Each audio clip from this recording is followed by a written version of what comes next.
Hey, welcome back to the Confidad podcast. Again, my name's Dan Tinquist, your host. So glad to have you here with us today. Let's begin today, like we do every episode, with our fatherhood mindset.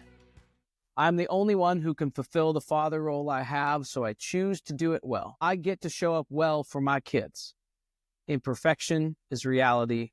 Ownership is a choice. Today is brand new, and so is tomorrow. I am wholly loved, so I will love wholly.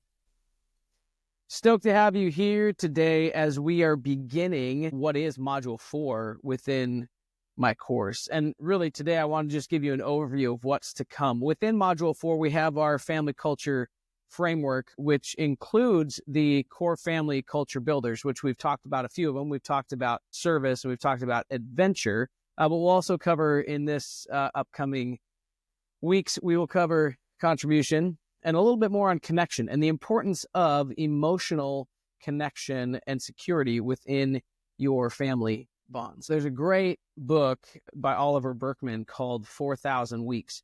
And the idea is most humans live for only 4,000 weeks. In his book, he breaks down this assumption that usually when he asks people, how many weeks do you think the average human life is? People will come away with crazy things like 10,000, 30,000, like just big numbers of so many weeks, which creates this illusion that we have all the time in the world.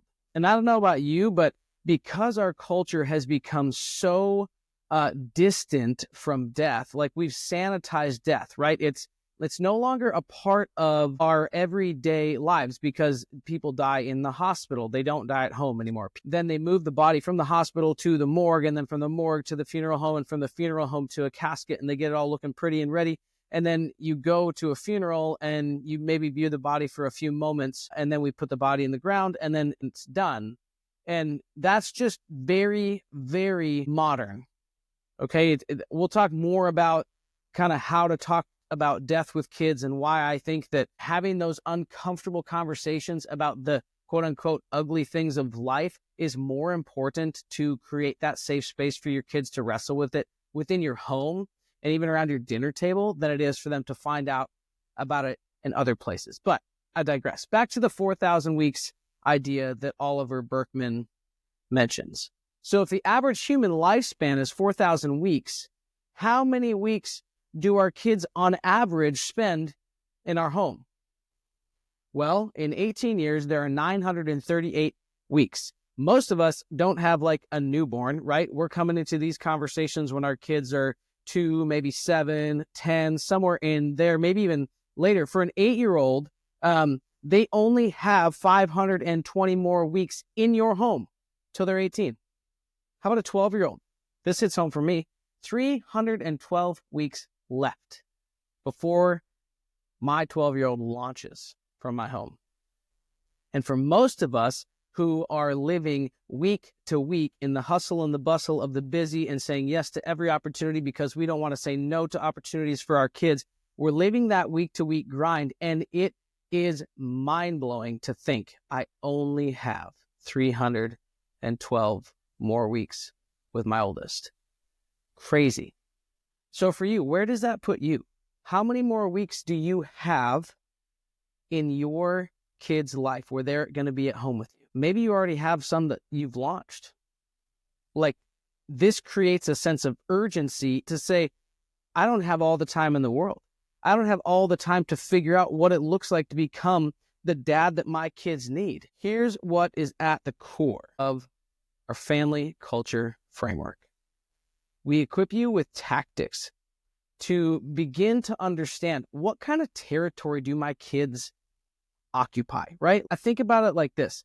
The pioneers, when they set out and they came to the western part of the United States, they were able to have stakes, and they staked out their territory, and they said, okay, well, this is mine. If you've seen Yellowstone or the other one before it, those shows talk about and show kind of how the pioneers did this. They went out and they staked out their territory, and they said, okay, this is ours. We're going to establish a life here and build a legacy here. And I say, let's use that same kind of concept to understand what is the territory that our kids are occupying. What kind of personality do they have? What kind of strengths do they have? What kind of interests do they have? What kind of occupations or professions, careers? fit within the territory of their gift mix? What kind of friendships will they have? What kind of activities will they do? That's the territory, right?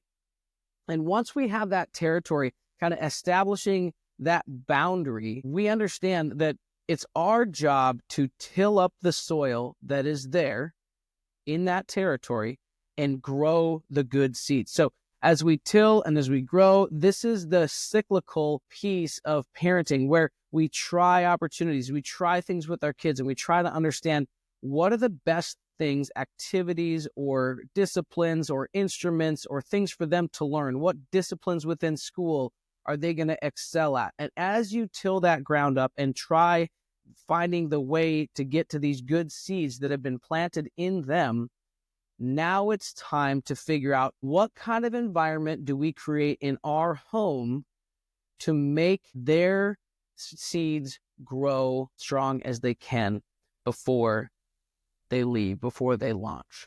Okay? We use the 4 family culture builders to do this in order to find the territory, to till up the ground, to grow it, to really dig into who our kids are. You see, the time well spent method in connecting with our kids is establishing a baseline to say, okay, this is how we interact day in, day out. And then as we zoom out and we look weeks ahead, months ahead, years ahead, how are we going to create a home for our kids where our specific kids are going to thrive? Because in someone else's home, maybe my kid, the personality they have, the gift mix that they have, everything that they have within them, it wouldn't thrive so well, maybe even 2 houses down, because that house, hopefully, is set up for those kids to thrive in.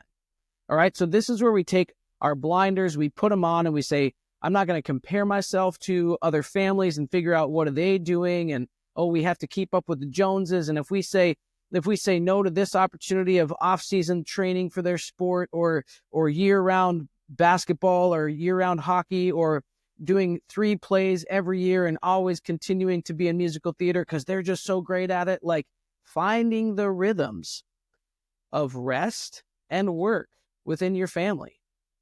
We do this ourselves during hockey season. It is all out. Every single night, almost, we're at the rink, and when we're not, we rest well. We take deep breaths. We go, oh, thank you. This is a great night to reconnect as a family, to be in and chill and just be together. And then we hit the ground running and we're back at the rink for 17 nights in a row again. And then between hockey season and baseball season, we have this natural gap. And often we travel in our natural gaps between sports. Even last fall, we said to our kids in the middle of baseball season, so middle of early summer, we said, would you guys want to not play a sport in the fall so we can just kind of rest as a family? And our older 2 who were playing travel ball said, we love this, but yeah, I think it's time to just take a breath. And so we did for 6 weeks. We didn't do anything, and we found out what does it look like for our family to rest. I'll tell you this, 6 weeks is a little long for us to not have something on the calendar multiple nights a week. We just like to go, and that's okay. Some families I know, they don't like to go. And so if you don't know your kids, you won't know what kind of culture to create within your home. Now, I don't say this from a place of having it all figured out. We have some things figured out, but we're still working on some weekly rhythms that we would like to incorporate into our family, some spiritual rhythms that are lacking, some other things around music and the arts that we would love to incorporate into our family that we see are good seeds that have been planted. We're like, man, you're good at this. How do we partner with you in growing that seed as well? So I hope it's getting clear to understand, each kid is going to occupy a different territory. It's our job to go to that territory, to till up the ground, to find the good seeds, to pull the weeds, and to grow the good things that they have growing. Within the family culture framework, we have built in monthly, quarterly, and yearly rhythms that build in those 4 core culture builders: the service, the adventure, the contribution, and the connection. Okay? We have a weekly family meeting. It's a rock in the river. Everything else flows around it. Encourage you to do the same, where you meet, you talk about what are we grateful for? What kind of things made us sad this week? What kind of things made us excited this week? What kind of things are we scared about? Emotional literacy is something that lacks in so many families. We teach physical fitness and we teach academic achievement, and we are all about our brains and our bodies growing, right? We want to hit those milestones. But as we look at social interaction and emotional intelligence, we really are lacking because we don't have the words to talk about what are we feeling. And that's part of how we build in throughout the time well spent method. What are you feeling? That's why we say, what made you scared today? What made you sad today? What made you excited today? It builds in these emotional vocabulary words that they can then begin to understand how they're feeling and express that. When's the last time you created space for your kids to talk about what they're feeling and you're not judging them or giving them unsolicited advice? Do you remember a time? Because until I was trained in that, until I was told that that's a really important thing for our kids, I never did. I was like, no, I'm your dad. I'm supposed to teach you right from wrong, and I'm supposed to correct you when you're wrong and give you advice every step of the way. No. Sometimes they just want us to listen without judging. The family culture framework helps you learn how to create rhythms and patterns and predictable places for your kids to know dad's going to show up in this space and he's not going to judge me. He's going to listen to me. He's not going to give me advice without me asking. And he's just going to hold that space for me to be me, whatever's going on, and understand that that is an important part of human psychological development. Okay? As we move through Module 4, we'll give you a roadmap to say, like, here's where we're going. We talked about this early on, that, like, from here to the summit isn't up and to the right. It's winding roads, it's shadows, it's going down to go up. We'll have some mile markers along the way, some check engine lights to say, like, what's going on in your family? How does this work? You enroll in my course. We do the check engine lights automatically in our weekly coaching calls to say, like, what's going well and what is not, and how do we help each other, encourage each other, and hold each other accountable. We'll define love in this next few weeks. We will talk about the importance of tension within your family and how to learn with, like, how to embrace it, not to avoid it, not to break it, but to just live with tension. We'll teach you a few other things. One of my favorite things that we talk about is the coming home reset. And what is that? It helps equip and empower you to leave all the crap and stress of work at work, so that when you come home and you show up with your kids for that second time well spent moment of the day, you are ready to just engage with them and be with them. Emergency confetti, I'll just plant that seed. Emergency confetti is a fantastic way to build connection and memory, and we'll cover that when we get there. So I hope today is a helpful, a kind of hope-filled way of going, I want to tune in for the next few episodes and keep understanding, what does it look like to be an intentional parent? What does it look like to be the dad that my kids need? And we will give you very specific ways of operating your family, of building into your schedule, ways to connect with your kids and cast this vision, not just for them, but with them, about what kind of family do we have? What kind of family do we want to be a part of?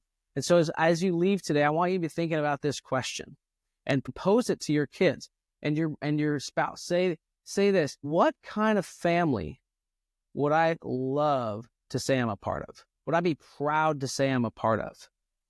A family that serves, a family that goes on adventure, a family that does whatever. Dogs barking. Fill in the blank. What kind of family do we want to have? Find out, and then let's go create it. See you in the next episode.